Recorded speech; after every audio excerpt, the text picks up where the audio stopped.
welcome to another episode of the OK Guard Show. I'm Staff Sergeant Brian Schroeder. And I'm also Staff Sergeant Brian Schroeder. No, I'm Leanna Machino. Welcome to... I can throw my voice like that. That's incredible. Yeah. I look just like you. No. I know. Can't you tell, audience? Yeah. Can't you see it? Today we have a special guest. My name is Clay Fees. My official title is the Service Member Family Readiness and Reintegration Section Chief. Oh gosh. Yeah. It's a big title. I'm not very smart, so we shorten it down to just State Family Program Director. So that's what I do day to day. I'm also the Brigade Judge Advocate for the 45th Field Artillery Brigade out in Mustang. So that's what I do on the weekends. All right. So, do you enjoy it? Oh man, Both. I love it. I get to be a lawyer enough that I still feel like a lawyer doing the M-Day side, but I don't want to be a lawyer full time. So I'm doing family programs, which is something that I absolutely enjoy. I've been doing it since 2012 when I came on as the Deputy State Family Program Director, and then I've been the State Family Program Director since 2015. So coming up on 10 years doing it. Nice. So you wear multiple hats. I wear a lot of hats. A lot of experience. Probably plays a huge part in family programs as a whole. I've been doing it a long time, and like I said, I enjoy it. I've made a lot of mistakes, and we've learned a lot of things, but that's how you improve. Explain to me, to our listening audience, what is family programs? I'm an old history teacher. I taught history for almost 20 years in You various really have places. done it all. Yeah. I have, and I was a high school baseball and wrestling and football coach too. But being a history teacher, I tend to start to tell any kind of a story by going way too far back in time, and I'm going to do that again. Bring it. So the story of the Vietnam era and soldiers returning home, and the way that soldiers were treated post deployment in the Vietnam era, and frankly how their families were dealt with during the deployment and after, sort of taught us a lot of lessons. And through the course of the 80s and 90s, more emphasis was given to soldier and family care, soldier and family support, under the theory that we didn't, as a nation, we didn't treat them very well coming back from Vietnam, and we wanted to fix that. But also, it was recognized that a happy family produces happier service members, and so there was a retention angle to it there. Mm-hmm. And so the theory was, if you take care of the families, they're more likely to re-up and not ETS, and you don't have to reinvest in retraining soldiers all the time, and you keep that institutional knowledge. And so after the Iraq War, Afghanistan and Iraq both, then at that time, family programs really started to get ramped up. Programs like the Yellow Ribbon Program and family assistance and survivor outreach services and all of the things that make up family programs today really started to gain momentum during that period of time. And so I think it was 2007-ish, somewhere in there, National Guard, state National Guards, they started developing family program offices. They may not have been called that, but that's what they were. Mm-hmm. And so what the mission of family programs has grown to be present day, I like to call it really almost cradle to grave care for service members and their families. So, at the front end, the cradle part, our child and youth program picks up children of service members at 6 years old. And then, we take care of them throughout their military career, soldiers and families. And then even beyond that, once they get out, they retire, the ETS, they can still come to us for what help we can give them, given the constraints of funding and time. Because, there's some things I can spend money on and there's some things that I can't. And then we go all the way through military funeral honors and casualty operations, and then survivor outreach services. So really, we pick up somebody within that military family, whether it's the service member or the child, at 6 years old, and go all the way out to the survivors of a deceased service member. Huh. So I call it cradle to grave, and it's really full spectrum. We've got a whole bunch of programs that are designed to meet for the most part, whatever conceivable need might arise. And, if it's a need that we haven't foreseen, generally we're nimble enough and have built enough of a network with community partners, veterans and service member support organizations, Indian tribes, that we can meet those needs. So that's kind of in a nutshell what we do. I think we're one of the best kept secrets, in the Guard. Soldiers, most particularly if they've deployed, know about yellow ribbons, and that may be their only real interaction with family programs, or their kids may go to our child and youth events, and that may be it. But I really appreciate this opportunity because I really want to get the word out as to the full spectrum of what we do, and leadership in this state, TAG all the way down, is absolutely behind what we do and dedicated to the type of and level of support that we try to provide. Awesome. I've always been very interested in what you guys do. It's different. Yeah. Compared to, like we talked about earlier, the droney military setting. It's Right. You're bringing some spice to. Well, every time I have a new hire in my office, one of the, or really even during the interview process, one of the things that I tell them is, you're coming to work for a military organization, a section within a military organization, but it's probably, because of the nature of what we do, one of the least military, left, right, left, dress, right, dress organizations that we have, because we deal so much with civilians and we deal so much with children and with spouses and with family members. We deal, frankly, with them more than we deal with service members. And my goal in that office, as far as tone and atmosphere, is to be more relaxed. I rarely introduce myself as Major Clay Fees. I'm just Clay Fees. And most of my employees are non-uniform. I mean, I have two Title 32 federal technicians that wear uniform. And right now I have 2 ADOS people, and the rest are civilians.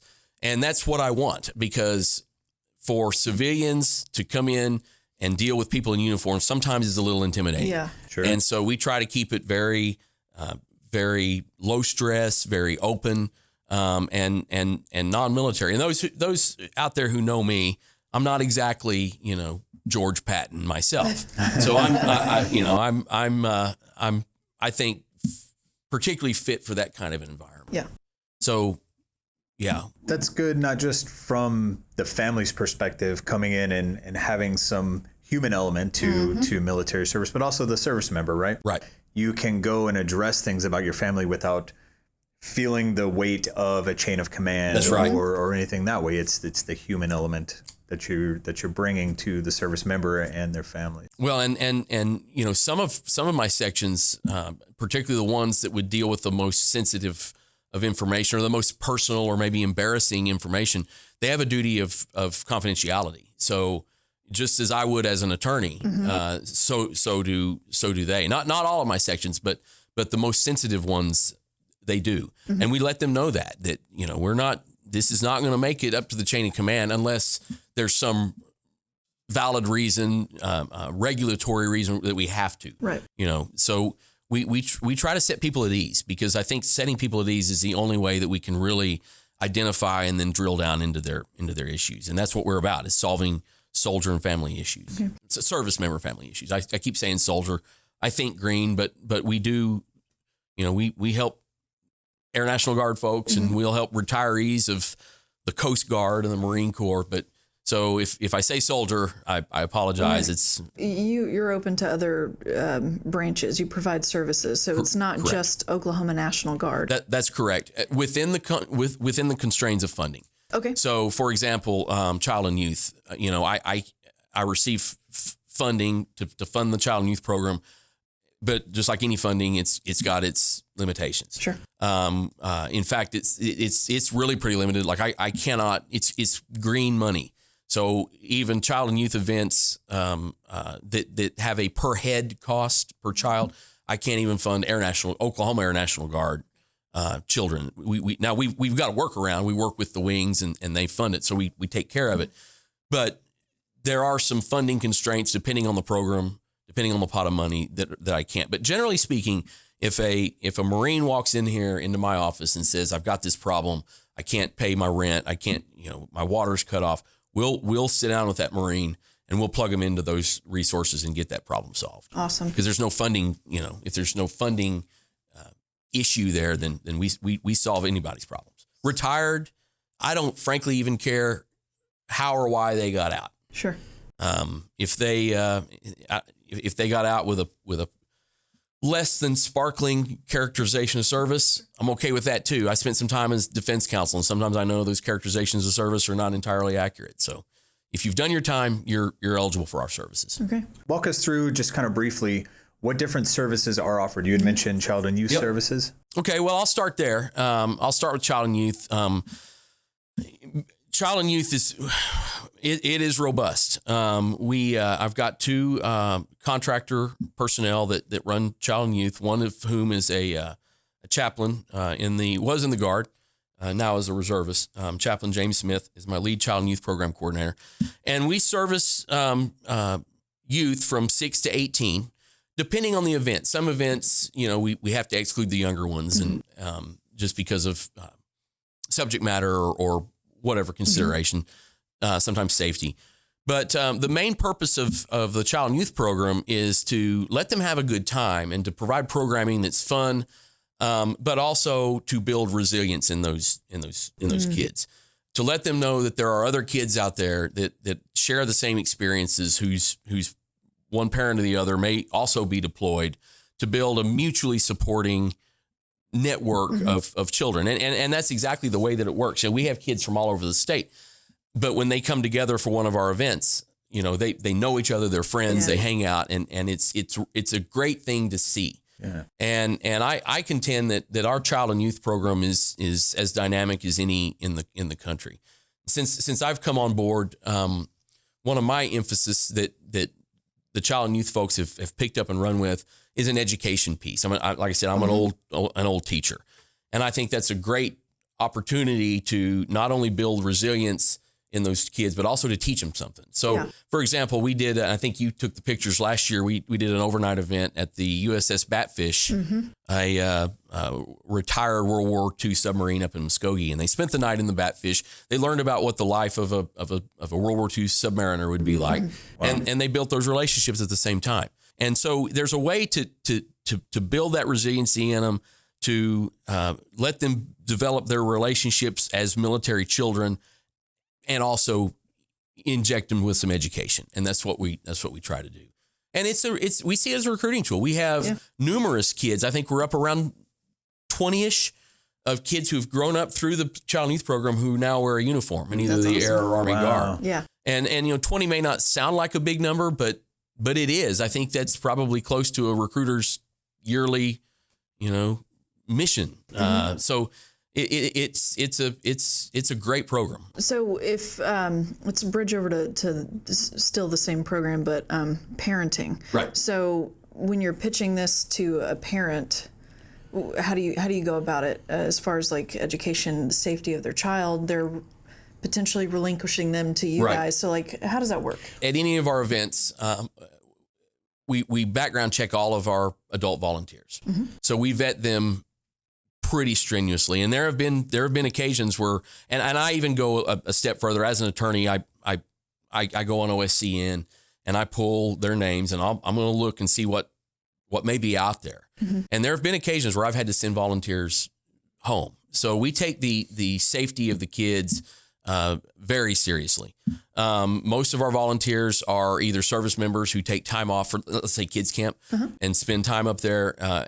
So they're service members. They have some type of security clearance, and then we background check them as well. Or a lot of times it's their spouses.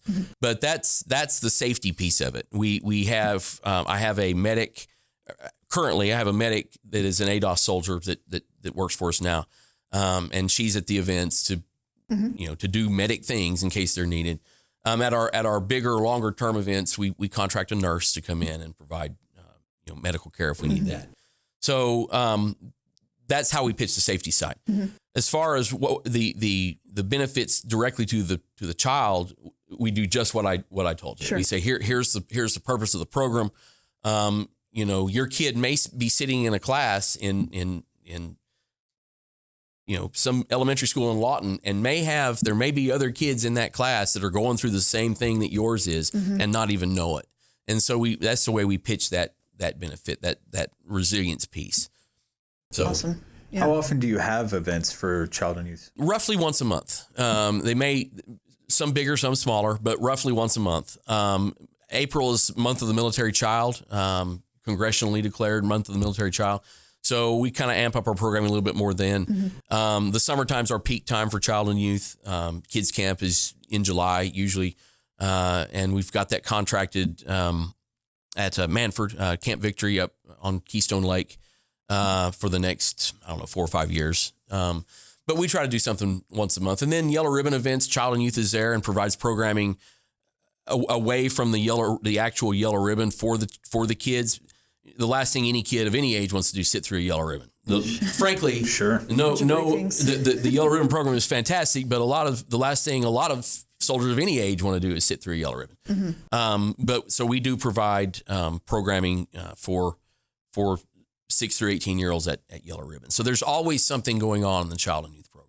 How can a parent find out more information on upcoming events, and who would they contact? Well, the Child and Youth program has its own Facebook page, a closed Facebook page. So that's one way. And then the direct contact would be to contact me directly. And my phone number is 405-228-5599 or Chaplain Smith. And I don't have his phone number off the top of my head. We'll put it in the show notes. So I think, like I said, the USS Batfish I thought was so cool. I was 31 at that time, but still, like, that was such a cool thing to go and see. And we had kids sleeping in the torpedo tubes, and I mean, we really did. And it was great. It's kind of that's an event that we want to do every year. They had some trouble with the flooding. I mean, unless you're from the Tulsa area, I don't know how much of it flooded awfully bad. And the Batship actually broke away from its moorings, proved it's still seaworthy because it floated around in its little pin there along the Arkansas. The Arkansas flooded into its pin, and so they're working on that. Yeah. So we'll revamp that when they get back open for business. Yeah. But that was a great event. We've done events like at Fort Gibson where historical reenactors have come out and done some 19th century artillery and cavalry demonstrations, and cool. we had a mess where they ate what soldiers in the 1800s ate. We do some really, really cool stuff with child and youth. What does it mean to you seeing the children experience things like this, especially as what you do full time, but also as a past history teacher? That's the thing right there is, when I see kids, I taught public school in Oklahoma, Louisiana, and Georgia. So I've literally seen hundreds of kids come through my classrooms that couldn't have cared less about what I was talking. But that's not what we have with the Child and Youth program. Those kids are there because they want to be there. And so to see them engage and sleeping in torpedo tubes and climbing up in the conning tower, or engaging with, sitting in a saddle at a cavalry demonstration and actually getting involved is something that as a public school teacher I didn't get to see enough. So it is gratifying to see that working. And one of my favorite things to do at these child and youth events, or at any of our events, is just to stand back and watch things happen, because I have a fantastic team. I mean, I tell my team all the time that I have the easiest job in family programs. I sit in that big chair in there and kind of watch the sausage being made. And the people that I have across the state in various programs make my job so much easier. They are the consummate professionals. And it's so great to just be able to sit back and just watch these things happen, watch the gears mesh, watch the machinery be oiled and work. It's not just child and youth, any Yellow Ribbon, any of these events it's great to see that happen. That's awesome. Yeah, that's really great. Yeah. I'm sure. It's mind blowing. Even as a volunteer, I'm sure the least important and essential person in the family programs office is me. That's easily, I'm the least important one. But we need you to keep your job. Yes. Yeah, I don't want to lose that job. He mentioned his city attorney pay. Like, he's got to have something. Not getting rich doing that. So you mentioned that you are a regional representative for Correct. the NGB level. Do you team up with any states, any surrounding states, Texas, Arkansas, anybody else to do programs or to work on programs like this? We team up sort of informally and share best practices. And we have, in May, we're planning a regional SFPD meeting for those states in my region in Santa Fe, where we'll sit and we'll talk about, what does Texas do that looks right, and how much righter is it than what we do. And we now, as far as actual coordinating events, we don't, with the exception of Yellow Ribbon. Sometimes when we have onesie, twosie, Yellow Ribbon, maybe people, Oklahoma soldiers who have tagged on with another state for deployment, or I guess more appropriately, soldiers from other states who have joined an Oklahoma deployment, then we'll coordinate with other states to get them to a Yellow Ribbon convenient to them. Okay. Now we do kind of an exchange with Kansas. Kansas is one of their SFPDs, a good friend of mine. They're close. So, we'll go look at what they're doing in Yellow Ribbon or Child and Youth or whatever, and they'll come down and see us, and sort of an informal cultural exchange type thing that we do. But we don't do a lot of formal, integration of programs. Another area where we do is like family assistance, which we'll get to, I guess, later.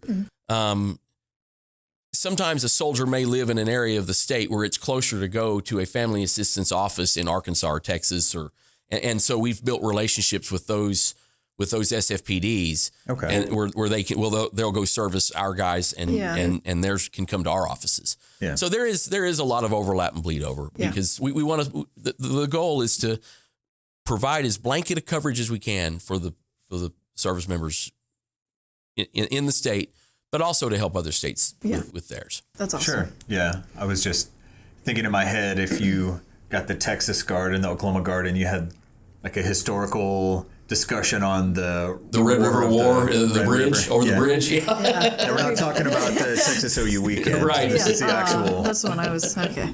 War of the Red River. Right. But that Cool. would be a lot of fun. So what's another program that you guys... Well, so probably one of the ones that does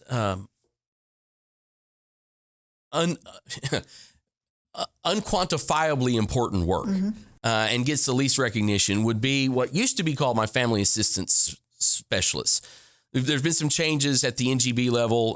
We used to have two different sections within family programs. You had family assistance, and then you had the family readiness support assistance. Family assistance dealt with soldiers and soldier issues. I can't pay the bill. The washing machine has quit. The kid's acting up in class. Those nuts and bolts, day-to-day issues that we all have. The family readiness support assistance, that their lane was working with the commands and working with volunteers to stand up and train family readiness groups and get the right military personnel trained to support those family readiness groups, and then kind of triangulate back and forth between my office, the FRG, and the command. As of the 1st of January, those two jobs have been combined into a position called military and family readiness specialists. So now those personnel do both of those jobs. And it's a lot of work, and we're still kind of feeling out the contours because it's so new. But they're all state employees, and those people are found across the state in most of our big AFRCs. Lawton, Mustang, Sand Springs, Broken Arrow, but then also in like Stillwater and some of our we try to put the people where the soldiers are. Sure. So if you're in my conference room, we have a big map of the state, and we have every county has a fraction, one number in green and one in blue. That represents the number of soldiers and airmen in that particular county. So we try to get our services as close to where the service members actually are, where we have a facility. So, for example, we don't have a big presence in the northwest part of the state because we don't have a lot of service members up there. We do have an office in McAllister, even though the HHT is moved to Ardmore and there's not a lot of units left there. We want to have a presence in that part of the state. So what they do is those people day to day, every single day, deal with life issues, and it's a tedious and frankly thankless job for them. And the team that I have, Lori Gill is my lead military and family readiness specialist, and she works here at JFHU, and she manages that team. And that team is, I can't say enough good things about them. Most of them are retired military, so they know what it's like, or they're a military spouse, so they know what it's like. They know these issues. They understand them because they've been through them. The only one that isn't has worked for DHS for God only knows how many years. Okay, yeah. So that, and a lot of what they do is social work type stuff. So they field these issues that the soldiers come in with, and then the other part of their job is to go out in the community and build relationships with civic organizations, with businesses, to build a network of resources that they can send those soldiers to solve that particular problem. Nice. And so what has happened over the years is we have a vast net of community partners that we can plug into. And then one of our other initiatives that we've been working on for years, and it's ongoing, that was important to me, was also to reach out to the Native American tribes, because most of those tribes have an office of service member or veteran support, whatever they may call it, that have their own tribal resources that look a lot like what we do. And so by identifying service members that might also be citizens of an Indian tribe, then we can plug them in and create a dual layer of service for that particular tribe. And my family, well, I will probably mess up and call them family assistance specialists. That's what they used to be called. Sure. But it's their job to maintain those lines of communication with those tribes in their area, but also during the SRP process for deploying units to identify soldiers that are Native American citizens, and then I report to those tribes, and then they reach out. So the tribes appreciate it. We of course appreciate anything that they can do for the soldiers, and it's really a great relationship. And some tribes are more on board than others. Again, I'm an old history teacher, so I understand the long-term historical relationship of some tribes with the federal government, sure, or even with state governments. And so, there's some barriers sometimes to work through, but it's a fantastic program. And by far, most of them here in the state, from the smallest to the biggest tribes, are on board with us. Yeah. So that's the one half. And then now they're picking up the other half of recruiting volunteers to stand up FRGs, to train FRGs, to provide programming for those FRGs, which are particularly important during deployment, but an FRG is important anytime. So that's what they do. And they're all over the state. And I mean, I couldn't be happier with them. I mean, a lot of them have been here a long time. I know my person up in Sand Springs, she might've been here 50 years. I don't know. I know it's been a long, long time she's been up there. So, you don't stay there. None of them are getting rich. Yeah. You don't stay that long, unless you're dedicated to what you're doing. Yeah. And they absolutely are. Let's talk a little bit on FRGs, the Family Readiness Group.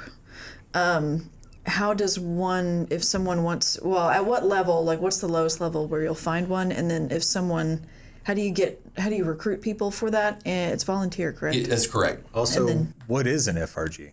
Yeah. Like for new service members, or ones that have been around for a while, but they keep hearing this FRG or Family Readiness. So an FRG is it's a group of family members, usually spouses, within that are supporting a service member, and they come together to essentially offer support, mutual support to other family members that are going through the same kind of thing. Like I said, they're more important or more acutely needed, I guess, during a deployment, because they get to come together. They talk. They hold unit events. They might hold a cake and coffee thing, or a painting and the trend, the wine and painting thing, or just events to bring those people together to so they can, much like we do with child and youth, so they can mutually support one another through that period of time. And then the command has some influence too, because the command may want them to know certain things. The command may want make sure they understand about, say, OPSEC. And so we would probably talk to one of you guys to come in and brief the FRG, because OPSEC is an issue with an FRG. I mean, it just is. Sure. The civilians don't get it hammered into them quite like we do regarding OPSEC. So that's OPSEC being operational security. I'm sorry. So that's sort of the nutshell purpose of an FRG. As far as how to where they're located, we try to have an FRG at every company, but some units, because the companies are so small, particularly like aviation, they're battalion level. Okay. So it just depends. But to join one, you can get a hold of me. You can get a hold of Miss Gill, and we'll point you in the right direction if you want to volunteer. And that's one of the things that we really do stress is recruiting a volunteer. So if anybody listening to this has any interest at all in helping out with an FRG, give us a call and we'll get you pointed in the right direction. And I want to say, one of the philosophically, we've talked about child, and we've talked about the FRG, we've talked about family assistance. We believe philosophically at my office, and I preach this all the time, is that it's not just a service member that has a military career.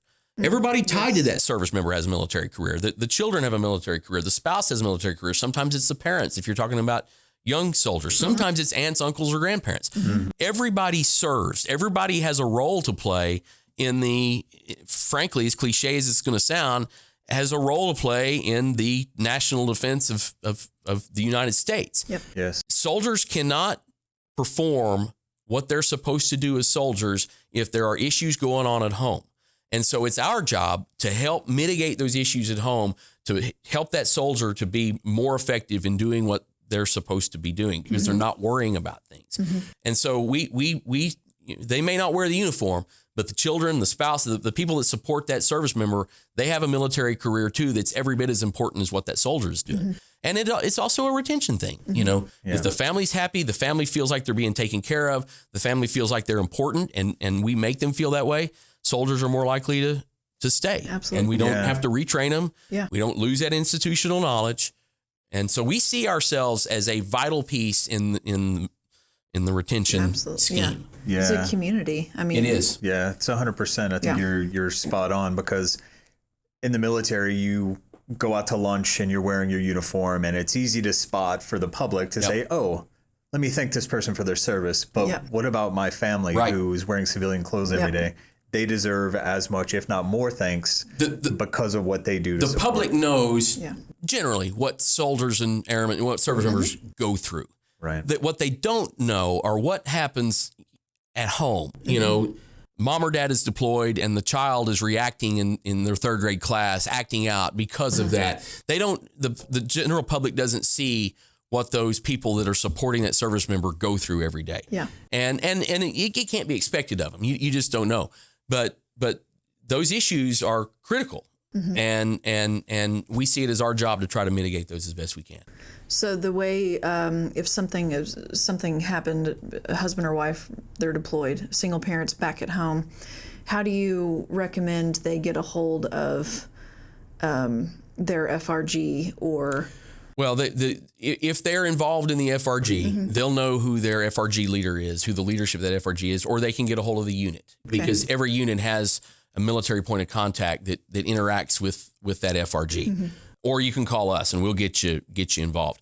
We also have, you mentioned the child, acting out. We have on demand. I don't have them on staff anymore. We used to have on staff counselors who dealt with adult issues, relationship issues, or children. And we've lost that. That funding has gone away, with the drawdown in Iraq and Afghanistan. But we have them on demand. So we can reach out to them. We can put people in contact. Military One Source is a great friend of ours. Trey Bruce is our state Military One Source coordinator. Friend of mine. In fact, he was, when my dad was an 06 in the Air Guard, he promoted Trey Bruce to major. So I go back quite a ways with Trey. He'll do anything for us. So a lot of times we'll reach out to them, particularly for counseling, and he gets that set up through Military One Source. So we have the resources there. Yeah. We just got to know what the problems are. So for our listeners, how would you encourage someone? Because there are some some people have the idea of, I can handle it on my own, I don't need help. Yeah, my wife's deployed, I'm trying to take care of our 3 kids, and they're young, and I'm losing my mind, but I got it. What words would you say to them to encourage them to utilize these programs? So I say this as a JAG when I'm dealing with soldiers on legal issues, and I think it's a utilitarian phrase that will work just as well. I'll tell soldiers, if you even have an inkling that you have a legal issue, you're not a lawyer. Chances are you come to me. Let me be the one to tell you, no, it's not a legal issue. Don't decide that for yourself, because I'm the one with the training and the schooling to be able to make that determination. Right. Same thing with the family. If you think you're having an issue, if you think that your child's having an issue, if you even have an inkling and say to yourself, well, maybe this is because of the deployment, or maybe I need some help, reach out. Because we're the experts. We know where the resources are, and we can help identify that and get you plugged in. So we don't know what we don't know. We can't solve what we can't solve. So if there is any suspicion of any kind of a problem, reach out to us. And always, this is critical, reach out to us earlier rather than later. It's a whole lot easier to solve problems at the inception, in the embryonic phase, than it is when things have gone completely down the crapper. We see that a lot with financial issues. The natural tendency for people is to, I don't want to look at that. I don't want to see it. I'm just going to avoid it. But they don't go away. They don't solve themselves. Right. And then all of a sudden now you've got what was maybe a small correctable issue is now a big issue, and we can still help solve it, but it's much easier to solve these issues, whether it's financial, whether it's relationship, whether it's, child counseling, whatever it may be, earlier rather than later. Okay. Yeah. Awesome. Yeah. Let's talk about Yellow Ribbon if you want. I mean, sure. So Yellow Ribbon, anybody who's gone through a Yellow Ribbon in the past, 10 years, they have never been perceived as the most scintillating, effervescent of events. It's been seen as death by PowerPoint. I have to sit here, whatever. And to a large extent, that's true. I mean, we are mandated what we have to include in a Yellow Ribbon event. And the best way to mass communicate that is through presentation. Sure. Right. But going on 2 years ago, so about 18 months ago, when General Tinkham was the J1, and then into Colonel Vincent's tenure as the J1, there was an emphasis, we had a meeting, and an emphasis was placed on kind of revamping Yellow Ribbon as best we can within the confines of what we're mandated to do. So we brought on a Title 32 technician, Sergeant First Class Shamika Steele, and said, this is your baby. And she wanted it. And she has done a phenomenal job of taking what's there, making sure that the right that the right programming is still involved, but making it as less onerous as it can possibly be. There's a lot more interactivity now. There's a lot more soldier and family member interaction, and it's really a good program. It's always been a good program. It sometimes it's hard to convince the participants how good it is, because it is just drinking from the fire hose information over the course of a day. There is still a lot of information, but Shamika has couched it now to where it's as enjoyable as a Yellow Ribbon event can be. And for those who know her, she is effervescent. She's personable. She's great. And I couldn't be prouder of the job that she's done. So, the Yellow Ribbon structure is the same as it's always been. You have a pre-MOB event for family members and service members. Frankly, it's probably more important for the family members, because during the pre-MOB, the soldiers are getting PowerPoints all the time, and we find that the spouses and the family members are the ones who are really taking the notes at the Yellow Ribbon. Right. And so they come roughly 30 days before MOB, and we give them the tools, give them the information, give them the points of contact for services and programming that will help to get through the MOB, to prep. We're starting up inter-MOB events too, and those will obviously be just for spouses and family members, where they can come in and like a big FRG meeting where we give them tools to deal with that period of separation. and then help them through that. And then post-MOB, you have a 30-day post and a 60-day post. And again, the focus of those are reintegration, tools to help reunite and reintegrate that service member back into the family dynamic, because the family kind of gets used to doing things without the service member, and the service member comes back and wants to reintegrate, and sometimes there's some friction. And so we help to smooth that out. And then, we teach them about VA, and we teach them about TRICARE and all of the benefits that they're entitled to. And so it's a really good program. And like I said, I can't speak highly enough about the job that Shamika has done. Sergeant First Class Steele has done, putting that thing together and doing a fantastic job. Yeah. But it is very important because as a service member, we get those PowerPoints once a year. And after a while, you can just give them without seeing the PowerPoints because you've seen it so many times. But how much of that information gets sent back home to the family member who maybe could benefit more from it than the service member? We've found, regardless of the information that we're trying to put out, the choke point's always the soldier. And that's nothing against, that's not besmirching the soldier. Sure. They have a job, and they're focused on their job and whatever it is that they're doing. And so getting information back from drill or back from PMT to the family is not real high on the priority list, because other things are high on the priority list. Right. So that's always been a choke point. So we're always looking for avenues to try to work around that. And we're excited about the social media stuff. Yeah. So. Yeah. Excellent. I know I learned a lot from the Yellow Ribbon. I was in the same boat. Like, it was pre, I was just, sad because I had to deploy and leave my brand new husband, I was like very sad.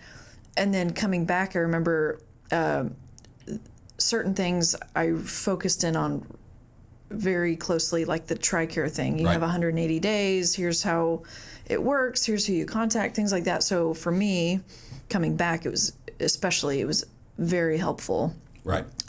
Prior to as well, we talked, I think you guys went over taxes and extensions and things like that I'm like, I didn't realize I needed to do that. So, well, and one of the complaints about Yellow Ribbon are from folks, particularly with units that deploy a lot, like the aviation units, is, I've been to these things, I deployed 2 years ago. I've been to, things change. Sure. There is something out of Yellow Ribbon for everyone. They're probably more pertinent to a first time deployer, because they've never done it, and they're gonna of all the resources that we present to them at a Yellow Ribbon, they're probably gonna take advantage of most of it.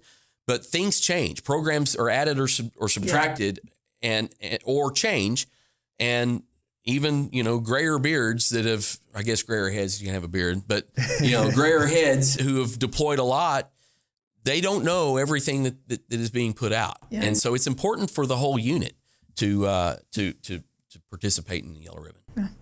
Let's talk about CASOPs, Casualty Support Operations, SOS, and Military Funeral Honors. SOS being Survivor Outreach Services. So that's kind of the sort of the, not to be morbid, but the grave end of the spectrum that we try to support. Lee Sargent, Captain Sargent, runs the CASOPs operation, and then rolled up under him is Survivor Outreach Services and Military Funeral Honors.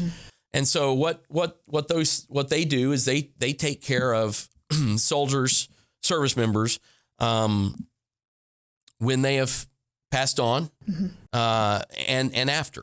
So we provide different levels of funeral honors for service members, depending on some factors. Lee would be much more better situated to speak on this than me. It's a new program for me, so I'm still kind of learning it. But a different levels of funeral honors for past service members, not necessarily Army National Guard. They support active duty, and then coordinate with other branches for funerals of other branches. Like you talking about certain criteria that they meet in order to get, 21 gun salute, things like that. There are certain, That's right. Okay. So it's not necessarily for currently serving. No, not exclusively. Absolutely not. Yeah. Okay. No, in fact, they're doing, it's kind of a big deal. It's kind of an interesting and neat deal. I know that they're working currently on a repatriation of the remains of a Korean War service member who back a couple of years ago, the agreement between the Trump administration and North Korea to repatriate remains that were found north of the 38th parallel in North Korea to the United States. One of those is here.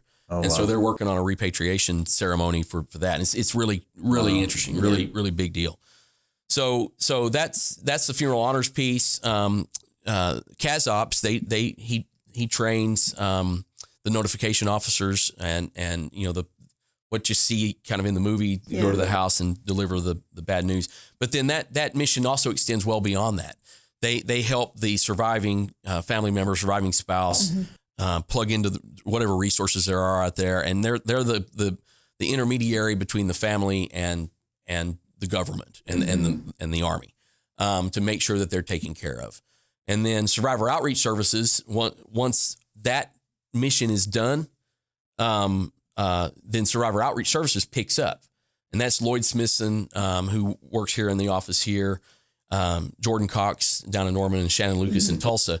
And they work with surviving families. They hold Gold Star events. They hold events where they can all come together. Sure. And again, mutually support one another based on a common experience.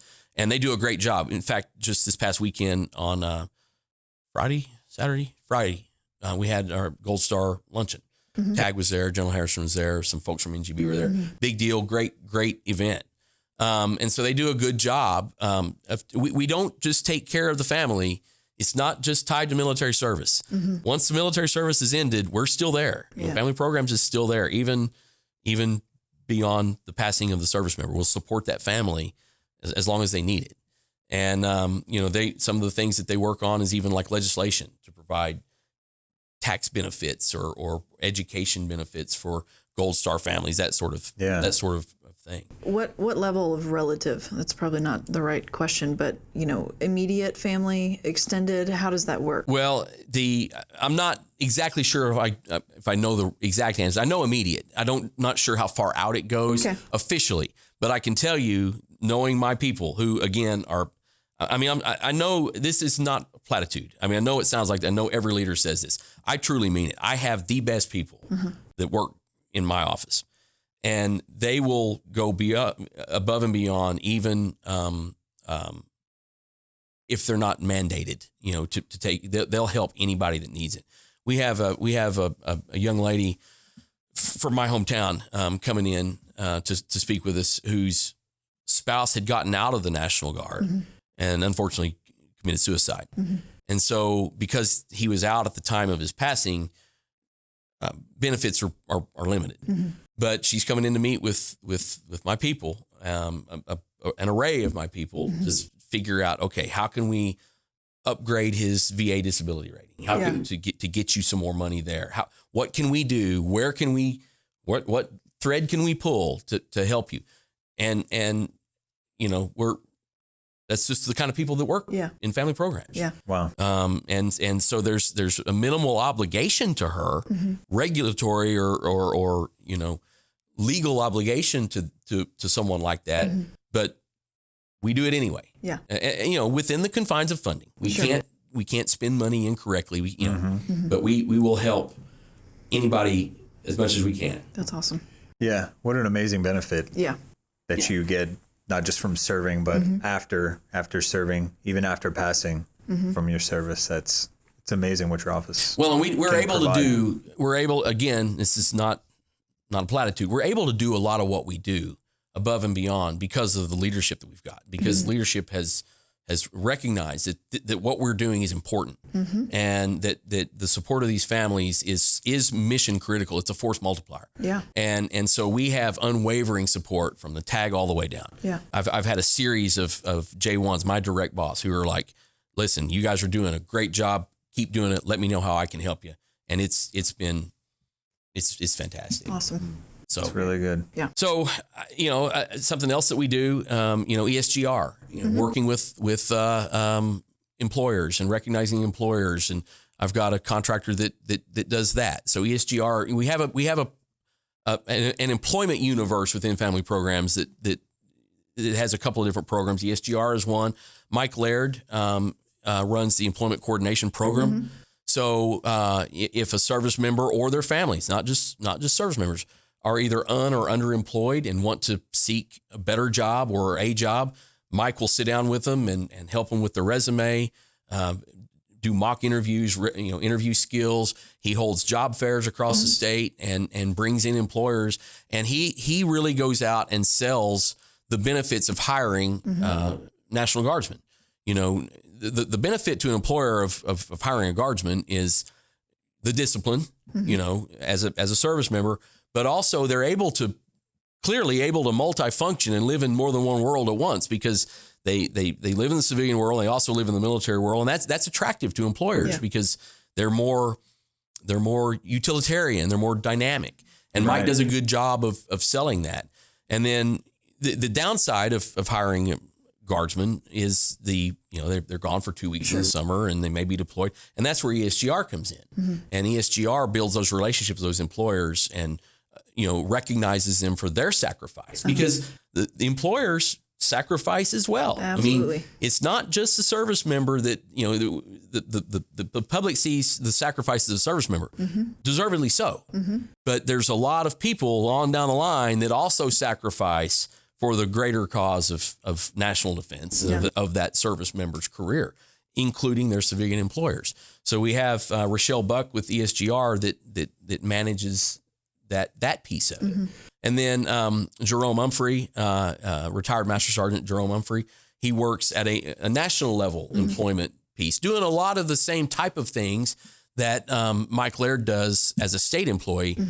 He's a national level contractor, and he interacts with employers and he supports the SGR as well, just to make sure that, to the best that we can, any service member or spouse or child of employment age, anyone with a tie to a service member to the Oklahoma National Guard that wants a better job or a job, that we'll help them do that. So what does it cost for these employment services, the resume writing? Nothing. For service member, spouse, family nothing member? that we do costs anybody anything. Child and youth programming is all free. There's no cost at all. We want people to take advantage of us. Yeah. We want people to take advantage of us. Sure. So I've just got a couple more if I've got time for me to plug them. Yeah, 100%. So transition assistance, that's Mr. Lamar Wilson. What he does is, when service members are coming out of the military and back into civilian life, he works with the VA. He works with various federal and state agencies to make sure that transition is as smooth as it can be. And he's done it a long, long time. And he's another one of these guys. I know I'm going to sound like I'm repeating myself. I don't worry about what he's doing. I know he knows his job, and he does a great job. He's vital to the program. And so he's one of the ones that spouse that I mentioned earlier is going to come and see, because he knows the VA system. He knows where the niches are. He knows where the loopholes are. And so he does Lamar. Lamar Wilson's fantastic. Yeah. We have a pilot program here in Oklahoma, a national level, NGB level pilot. We're one of 6 states, called Building Healthy Military Communities. And that is an effort that is, I just found out, is going to be replicated in more states because of the success that it's had here and in the other 5.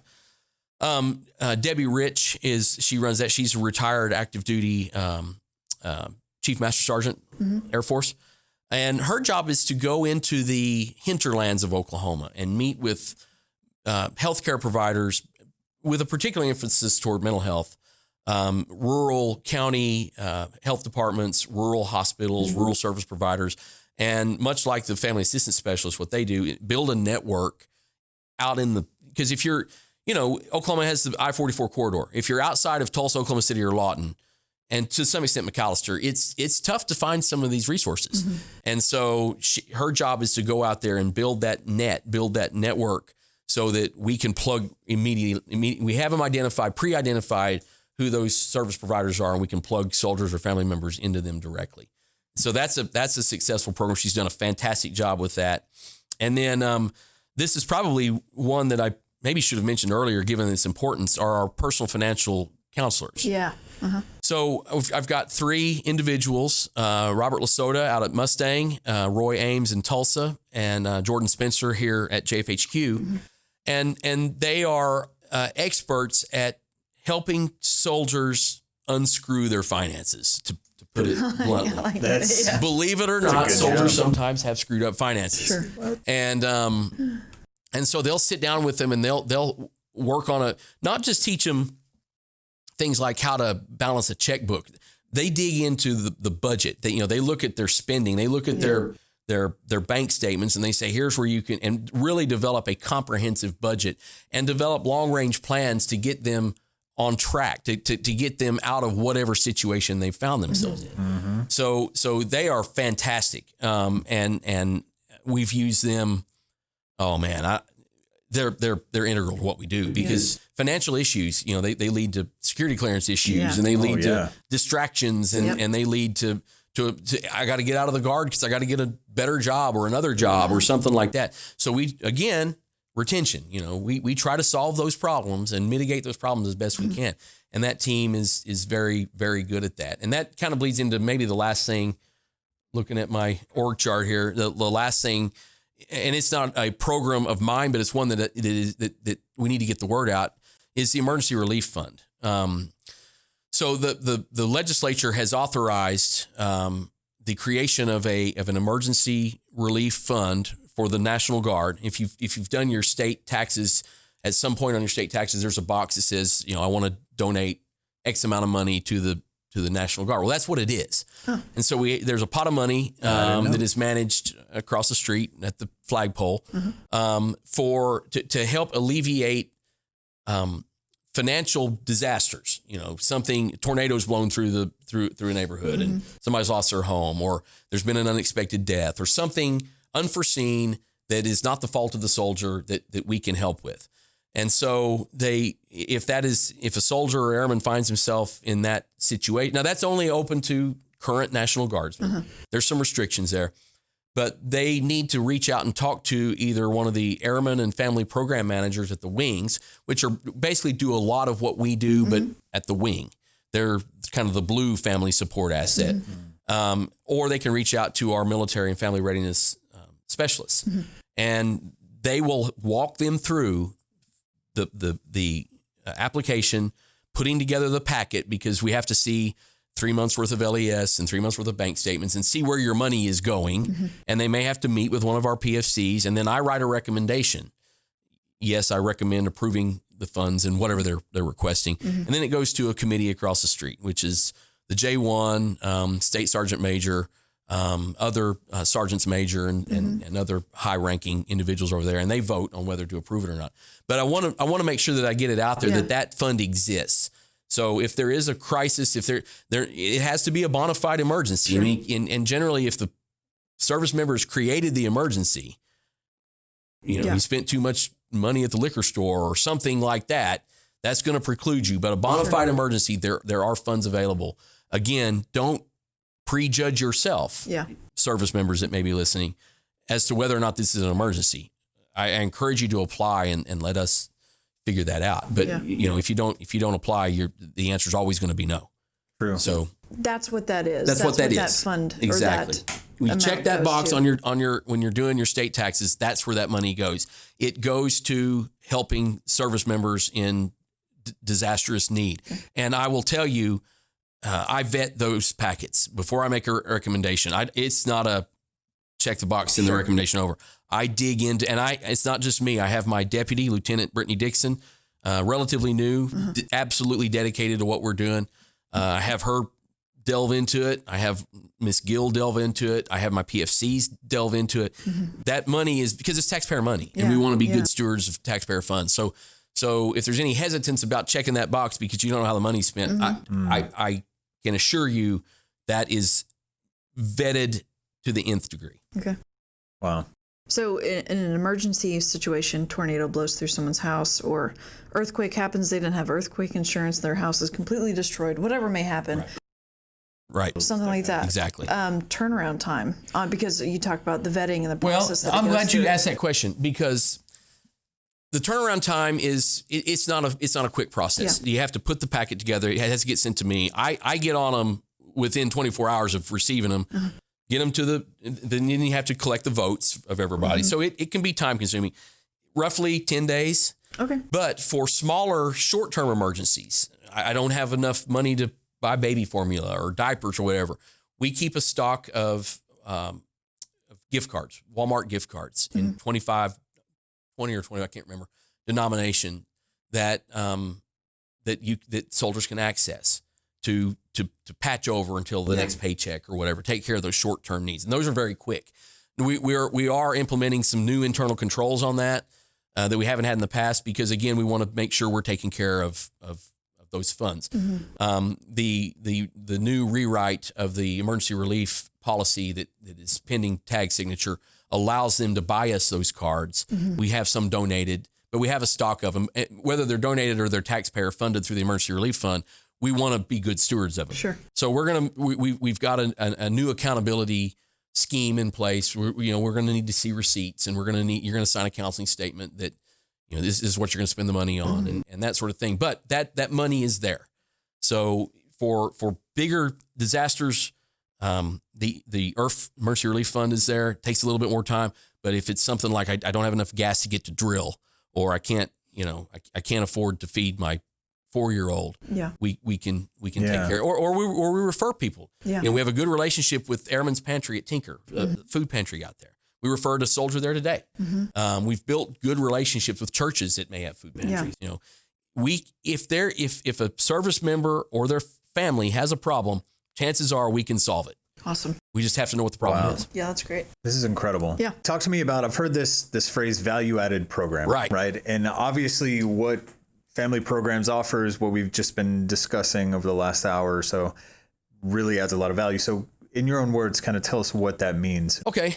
Well, when I came in I got to do a little bit of history too. So my job, the Safe Family Program Director prior to me, was an AGR position. And you know how AGR works. People roll in, they may have been down at CSMS and then they come to family programs and they're there a couple of years and they roll out. And one of the things that I think was wisely done was to make my position not AGR anymore, but to make it a technician. That because you have stability and you can, the family program director then, if you have one that wants to get into the weeds, can project programming and enter endeavors that can last out years. Sure. Because you've got continuity. You got the same person there, and the priorities, as long as they're the right priorities, they don't change. And so when I came in as a technician, I used to be Title 32, I'm Title 5 now. One of the things that I wanted to do was to develop what I call value-added programming. Another thing was the outreach to the Indian tribes. I think that was important. And we've accomplished that. It's perpetual. We still have to work on it. But the other was value-added programming. And I don't know if that's the right term. That's what I call it, because it's programming that we offer to service members and their families that doesn't really cost us anything. And it may be stuff that you don't think of in a military context, but it confers a benefit to someone in the family. And so we have a series of events that we do throughout the year, some more often than others, that are just that bring that convey a benefit to someone in that military family at no cost to them and at minimal cost to us. And so I've got a list that I'll go down and talk briefly about if that's what you all want me to do. So every year we partner with Oklahoma State Institute of Technology in Okmulgee to put on an ACT prep course for high school or older students who might want to go to college and need to take the ACT. For us, it's simple. I mean, this is probably the quintessential value-added event, because all we really do is go unlock the doors at RTI. OSU provides the instructors. They come in, they do it's a 4-hour block in the morning, 8 to noon. Soldiers come in and rotate from math to science to English to whatever the other one is that they take. And they're instructed by college level ACT prep instructors from Oklahoma State. And then with that same event, we partner with recruiting and retention, and they provide lunch, and they give, they do the recruiter spiel, because that's their target audience. Right. And it's my understanding, I don't know this for sure, but it's my understanding that they have they have harvested some of those students into the Guard through that event. Mm-hmm. So, it doesn't cost us anything. Cost recruiting retention a little bit to feed them, but we normally have 60, 75 kids that have come in, and now they're prepared to take the ACT. And that, if you go out online and you look at ACT prep courses, some of them are, $1,500. Yeah. And we're doing it for free. Yeah. And it just so happens that the young lady that's the point person at Oklahoma State IT in Okmulgee I taught her as a 7th grader. Oh, so it's pretty cool. Yeah. Sable Vasquez is her name now, and she's a great, I say kid. She when you have them as a 7th grader, they're always going to be kids. Sure. So it's a reflection of how old I'm getting. But who can take that? Like, who qualifies to go to that course? Anybody. I mean, any military, any test taker, ACT test taker who has some kind of a military tie. Okay. So I don't even care if it's nieces and nephews. It doesn't cost us anything. So I'm not misspending any funds that way. Right. Mm-hmm. And what we normally do with that is we open up registration early to National Guard families, and then a week or 10 days out, then we'll contact Tinker, Vance, Fort Sill, and offer it to. So it builds a relationship with those active duty installations. Yeah, the National Guard Family Programs Office is allowing our active duty kids to come to this event. Yeah. So we're building that relationship too. So that if we ever have somebody in Enid that is got a problem, we can send them to Vance because we've built that relationship. Awesome. Yeah, that's really good. So free ACT prep, no obligation to join the Oklahoma Guard. Absolutely. Recruiting is just there to feed you. Yeah. That's right. Okay. That's exactly right. And then, just come for a sandwich and to learn a little bit. Yep. That's it. A lunch and learn. Yeah, there you go. This past fall, we did a new one. And a lot of these events will hold, and if they're well attended, we'll continue them, and if they don't, then we don't do them anymore. Sure. I mean, it's sort of trial and error. What does the buying public quotations, because it doesn't cost anything. I want to be clear on that. None of these cost anything. But what does the consuming public want? And so we did a home buying 101 course in the fall. Another Saturday morning, 4 hours. We brought in. We basically took the process of buying a house from. I wake up in the morning and decide I want to buy a house all the way to closing in that 4 hour block. So we had our PFCs talk about what you have to do to financially prepare to buy a home. Why is credit rating important? Yeah. Why buy as opposed to rent? What are the benefits of buying a home? Yeah. Then we moved into, we had a realtor there. What does a realtor do? What is the role of a realtor? Then we moved into financing. We had someone from a finance company, a former Navy sailor who now works in home mortgages, come in, and she talked about the difference between a VA loan and a conventional loan and different types of loan and what do they do. And then we had inspectors come in, and then we got to closing. We had a closing company come in. So start to finish, what buying a house. The only cost we had there is I fed them, but that's it. And now theoretically you leave not being terrified of the prospect of buying a home, because I think that fear inhibits a lot of people from buying. They look at the total amount and think, how could I ever do this? There's no way, when really that's not true. There's and so I think intimidating. I think it's pretty well accepted that home buying a home long term is one of the bigger factors in ensuring financial security, because you're building equity in something big. Yeah. And that's the goal, is to help these service members that we have long term be as secure financially or any other way as we can. And this program just slides right into that, into that theory. So there's that. We do used to be called Military Spouse 101, but we've changed it to Military Family 101, another Saturday morning 4 hour event. And we bring in my former deputy, Rochelle Joseph, Lieutenant Joseph, who's now retired. This was her baby. And she had experience not only as a service member herself, she was a former Marine, but also as a military spouse. She at the time was married to a Marine and is now married to an Oklahoma Guardsman. So she knew the whole spectrum. Yeah. And she said, I want to do this. And I said, okay, that sounds great. I'm all for when people come in and offer pitch ideas. Sure. I'm usually all for them. So what that program is we bring in usually spouses, but also service members, and we aim it at the younger service members and families who might not know what other benefits there are out there that they're entitled to by virtue of their military membership. Things like PX and commissary and travel club and space aid travel. Yeah. We also bring in, we usually have a keynote speaker. We've had General Tinkham. We've had Major General Wyatt, former TAG, and his wife came in and spoke. And they speak about, what is a dining in and what is a dining out and what should I wear or not wear to the military ball and how do I act and protocol. Sure. Military courtesies, why it's important if a soldier's first sergeant calls at 11 o'clock at night, that they take the call. Yeah. That sort of thing. Just to teach them the basics of that military career that they're about to enter into and what that brings to them.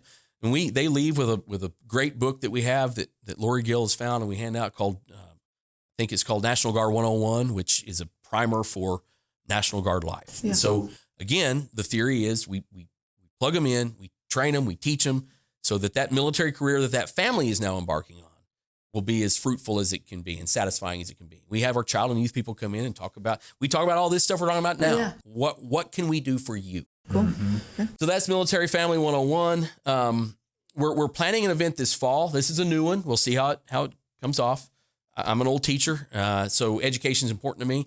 My wife is a second grade teacher at Kellyville Elementary outside of Tulsa. And working title of this is Educational Success 101. It may come up with another title, but we're looking at it toward end of July, first part of August.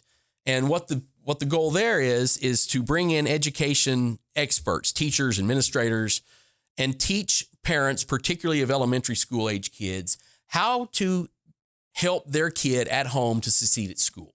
Yeah. So what is the teacher looking for out of the parent to help that kid at home? How can I help with the homework? How can I help with the reading? Yeah. What questions can I ask of a teacher that they may not want to ask of their own child's teacher for fear of whatever? It's an open forum. We'll have administrators come in. I'm going to teach a block on what not to say to your teacher, because there's a right way and a wrong way to, a lot of parents don't understand that teacher, you have one kid in that class that is the most important kid in that class. Yeah. The teacher has 25 kids in that class, all of whom are equally important. Yeah. And sometimes there's some communication that gets lost in that. Sure. So we want to teach parents of younger kids how to help set their kids up to succeed in school. I love that. It has nothing to do with the military. Yeah. I mean, it has nothing to do with the military, but it's something that we can do for no cost. We unlock the doors at RTI. That's it. Yeah. And we bring these people in and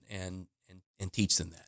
That's great. You say not military related, but for a deployed soldier, that's one of those feelings of ease, knowing, hey, my wife and I attended this course. Right. Our son or daughter or both are now being educated from home as well on top of their school. Because, school's an important thing. Keeping up grades, that's a stressor on a parent. Well, and an education doesn't just happen from 8 to 3. Right. Absolutely. At school. Right. So I feel like that brings ease to someone who's away at training or whatever. Well, I don't have to worry about this. We've been educated on how to do this for our child. And we're going to make them aware of the of child counseling resources that we have. Yeah. Military One Source will be there to talk about what tools does Military One Source offer for free, either educational tools or counseling tools if you do have a child. We're wanting it to be full spectrum, kind of here is what we can do for you to help your child succeed. It's awesome. Because, a good way into the heart of the family is through the children. Sure. And we recognize that. Again, it's all about, not all about, but retention is something that we always keep our eye on. Absolutely. Sure. We're always thinking of new things. Yeah. So if anybody out there who might hear this says, hey, put your money where your mouth is, you always want to hear about new good ideas. Well, I've got one. Yeah. Let me know. I'm not going to guarantee that we'll do it, but we'll certainly consider it. Yeah. Sure. And if it's something that we can do that adds value, doesn't cost us anything, that will improve the lives of Oklahoma Guard service members, we'll do it. Yeah. That's great. What we're about. Yeah, because it's adding value to, you just get more benefit from your service, right. But things like, what do you do when you buy a house? those types of classes you're not taught anywhere. Right. And you can do a lot of internet research, and even then, like, where do you start? But it's not the same having as it structured. sitting there in front of the experts, being able to raise your hand. Exactly. And you say you're not getting that anywhere. That's literally true. So being on that SFPD advisory council at NGB, I have visibility as for all the states, not just my region. There's not, and I don't mean to be sounding like I'm blowing our own horn, but I kind of am. I mean, sure, do it. We're the only state offering this. Other states have started to copy some of what we're doing. Like California now does a military spouse 101, and some Kansas has copied the ACT prep. So other states are starting to copy what we're doing, but we were the innovator on this, and they're starting to realize, hey, for minimal effort, minimal cost, we can vastly expand our services and benefits to our service members, and so we're really proud of that. Yeah, The Native American tribe outreach, that we're the only ones doing that. Yeah. So we're proud, and all of that is because of two things. Well, a few things. Number one, leadership is behind everything all of these things. Yeah. I mean, I have got unwavering support, like I said, from TAG all the way down to do these things. And I've got great people that are willing to, these are not usually in somebody's job description. Yeah. It falls under additional duties as assigned or something like that. But they're always willing to do it because the people I have from me to Lieutenant Dixon to all the way down are absolutely dedicated to the service members and their families of this organization. And I couldn't be prouder to be a part of it. I've got people like retired Lieutenant Colonel Shirley Kyle. She's retired and come back, and then her contract ended and she went away and she's come back. I mean, that's the kind of people we have that are dedicated to this. And so we just want to be utilized. I love That's it. good. Yeah. You have to have a certain passion for whatever it is to be able to provide those services every single day to somebody. So good for your team for being innovators across the nation and putting some of these programs together. It's really great. It's going to be so beneficial for, thousands of people, really. Yeah, that's the hope. You extend it. But that's the other thing we talked about earlier. When you're in the military, you're there, you're just doing your job, and that's what you're focused on. When you go through basic training or whatever your tech school is, you get it beat into your head. This is my first sergeant. This is the level of importance they have. You get home and you get that call from your first sergeant at 10 o'clock at night. For you, know what that means. Oh, what's going on? Your spouse is like, what's the big deal? For them to understand all of those things that you just are second nature to you is a definite value added to your life because you understand where the stresses are coming from or why this person may get under your skin compared to another person. Well, there's one more thing that I'd like to point out if I can. I mean, a lot of what I've talked about, I talk from an Army perspective because the Family Programs Office is mostly green. There's no purple money anywhere, but the Air Guard does have, they have, I talked about the AFRMs earlier, Airman Family Readiness Program Managers. The 138th in Tulsa has Connie Hurt, who's been doing it forever. The 137th has Tracy Poindexter, who used to work with us at Family Programs and is now out there. Everything that we do is either replicated on the air side or airmen can access what we do. Okay. So like child and youth, the air funds beds for child and youth events for air kids. But like SOS and CASOPS and all of that, we can service airmen as well, or they have a parallel program that's funded with blue money to take care of the same thing. But these value-added program, all that's open to anybody. Awesome. So we don't turn anybody away unless we just cannot help them. And that I can't think of any time that's ever happened. But I did want to make sure that if there are any airmen out there listening, that all of this in some way is accessible to airmen as well. Awesome. My whole family's air. My dad was an Air Force officer. My brother just retired as an Air Force. So there weren't any JAG slots. You were a rebel. Well, no. Believe me, I wanted to be treated like an Air Guardsman. There weren't any JAG slots on the air side when I got in, but there were plenty of Army. So please note, listeners, he is wearing blue. So. Well, thank you so much for coming on the show today. I think this is awesome. Oh, yeah. So informative. So, yes. Good. I'm glad. And I appreciate the opportunity, really, because we're under-advertised. Yeah. So I really do appreciate that. Well, let's change that. Yeah. And if you have any questions, we have all of our information in the show notes. So make sure that you Follow us on social media so that you can get any of these updates, any of the events that are coming through child services or these value-added programs that are going to be coming down the line. We'll be sure to send that out on our Twitter and Facebook. Yep. So, all right. Is there anything else you'd like to add? No, you guys have listened to me. I appreciate the perseverance of you two and the audience who've persevered through this, me talking this long. That was great. The passion definitely comes out, and we appreciate that. So. It's genuine. Yeah, good. 100%. Thank you all. All right, we'll see you next month, All right, everybody. Yeah. Thanks for listening. Okay. Bye.